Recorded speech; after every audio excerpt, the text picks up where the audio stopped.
Dave Palumbo with another RX Muscle rant brought to you by Redcon One. Visit redcon1.com.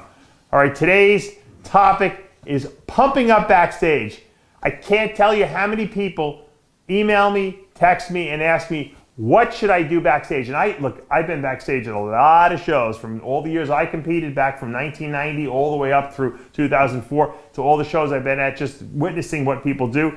And I'm telling you, I've seen the craziest, nuttiest stuff backstage, from people drinking pre-workouts, thinking they're gonna get more vascular, to people pump. The biggest thing back in the 80s, excuse me, the 90s and early 2000s when I would be backstage is guys would be pumping up for literally 2 hours. Can you imagine that? You've loaded up your muscles with glycogen, you're dehydrated out of your mind, okay? And you're basically just trying to get up onto that stage, and for like a brief, whatever it is, 10 minutes you're up there, show off your physique to the best it is. And these guys are pumping up for 2 hours and thinking they're gonna get a pump. And a lot of the guys are just guys that are out of shape. And they think, well, if I pump up more, I'll look more veiny and I'll look bigger on stage. But all they're doing is getting bloated and looking worse. And you know, the more you work out, the more you deplete glycogen. As the glycogen depletes, the muscles get flatter and flatter and flatter. And then when they get out on stage, they got nothing left. Number one rule, pumping up backstage. Number one, don't pump up. You're probably saying, what is he talking about? You know, Arnold Schwarzenegger and Pumping Iron, pumped up. That was the whole thing. You got to pump up, right? That was the name of the movie, Pumping Iron, pumping up. They had a song, pumping up. You know, they sing that whole song. The problem is when you pump up, okay, you're not really doing anything. You're just loading blood into the muscles, okay? What I found is that the best thing to do, okay, backstage is to just pose a lot. Go through your routine, go through your mandatories. The act of just flexing is going to bring blood into the muscles without the risk of, number one, injuring yourself, and number two, breaking down muscle fibers. If you start breaking down the muscles too much, the muscles look smoother, and really what happens is you bring a lot of inflammation into the muscle. And that's not what we want, because inflammation will blur the muscles. So basically, if you're in shape and you're ripped and hard and full, all you got to do is get a little blood going, which is very easy to do just by going through your poses, hitting the poses, you know, just going through your routine, moving around, getting some blood in there. You do not want to exhaust yourself backstage, okay? You do not want to get, wind yourself. You don't want to start sweating too much. That's not what we're looking to do. We're just looking to breathe a little bit of life into the muscles, put a little bit of oil on, and go out there and do your thing.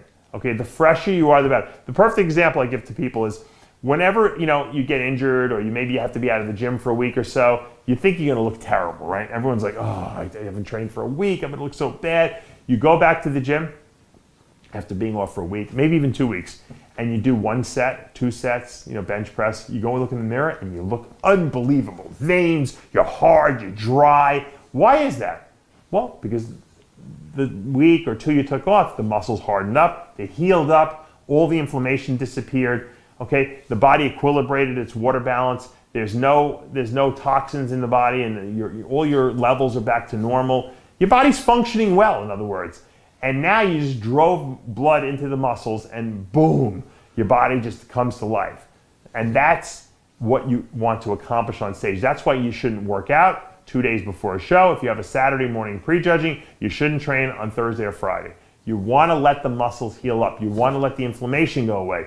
You don't want to be going for massages, active release techniques, acupuncture. You don't want to do anything prior to the show. Those 2 days before the show is off limits. A week before is the last time you should get massaged or tissue work done on you. Let the muscles heal. Let them do their thing. The body knows what it wants to do, and it knows where to put the fluids and where not to put the fluids. But if you start not sleeping, running around on a million stimulants because you're stressed out of your mind and trying to get a million things done the last minute, you get, or you're running around all day, 2 or 3 days before the show, you got to rest, eat, keep your legs up, and let your body assimilate all the nutrients that you're putting into it. But getting back to backstage is just, you've done all the work already. That's why I don't know why people are miserable backstage. I used to always be happy cracking jokes because there's nothing you can do. You're done. You're done at that point. All you can worry about is make sure your tan is good, your oil is good, and go through your poses. That's enough to wake your body up, like I said, if you're in shape. If you're not in shape, guess what? Pumping up for 3 hours is still not going to make you look any better. okay? You're not going to sweat out the water or whatever you think you're going to do there. You're going to look worse. I promise you. Trust me, I've been there. I've done it for many, many, many years. I see the morons that go through the long, huge, involved pump-up routines and rituals, and they never look good on stage, those guys. It's the guys that are just sitting quietly in the corner. That's the guy you got to worry about. That's the guy that's in the best shape. He can't even get up and pose because he's so freaking tired and drained from having 0% body fat. Those are the dangerous guys on stage. Trust me when I tell you this. Also, don't go doing crazy stuff. I'm just going to say kooky. That's my favorite word. Don't do kooky stuff. Don't start drinking pre-workouts. Don't try to vasodilate. Don't try. I once used to take niacin. Back in the day, the pre-workout of choice was niacin. You'd pop a few niacin pills and you get veiny from it, but it would turn you red. Okay. Same thing with this stuff they had called hot stuffs. It was like they still have it. It was a vasodilator, and it works good if you're doing like a photo shoot, but it turns you red a little bit because it brings so much blood to the surface. The problem is that the niacin would make you almost pass out because it would dilate the blood vessels in your brain. Your blood pressure would drop. Not to mention you're dehydrated anyway. You have low blood pressure. So that really wasn't good. The hot stuff, if you have contact lenses, would make your contact lenses basically glue to your eyes. And the smell of that alone would make you want to pass out. If any of you ever walked into a bodybuilding show and you catch that smell, that's that hot stuff, that vasodilator smell, which back in the 90s was a big thing. Everyone used that. It was like you had to have that smell on you if you wanted to get out on stage and pose. But nowadays, I see guys trying to, push, take a pre-workout, take a Viagra before you. Don't do anything crazy. You should look great before you do all that craziness. You're not going to make yourself better. More than likely, you're going to make yourself look worse, and you're going to screw up 16 weeks of hard work because you're backstage, a nervous wreck, trying to figure out a better way to do what we've already done for, not just me, countless bodybuilders have done for 100 years already. Just stick to the routine. Nothing crazy. Relax backstage. Put your coloring on if you have to put a final coat on. Put your put your oil on. Go through your mandatory poses. Go through your routine. Get nice and loosened up and go on stage and have a good time. That's what bodybuilding is about. The pump room should be enjoyable. There's not a million things you need to do back there, and you certainly don't need to be training. And I'll tell you that, you know what, I'm a dummy. I learned firsthand myself. Gary Stridham, 1994, guest posing at the NPC Suburban Championships in New Jersey. One of my idols, coming up, I was so nervous I couldn't even take a picture with him. I told my sister, go take a picture with him. I'll snap it. Just because I just wanted to get a picture of him, and I was too scared to go in the picture. He was backstage. I see him pumping up. He had but remember, he was off season. He had the 60-pound dumbbells in his hand. He was doing flies with them. I'm like, well, if Gary Stridham's going to do it, I'm going to do it too. Meanwhile, I had 0% body fat. I was probably 40 pounds less than he weighed, and I picked him up and I wound up tearing my pec. Not completely, but a small micro tear or small tear in the intramuscular tear in the muscle.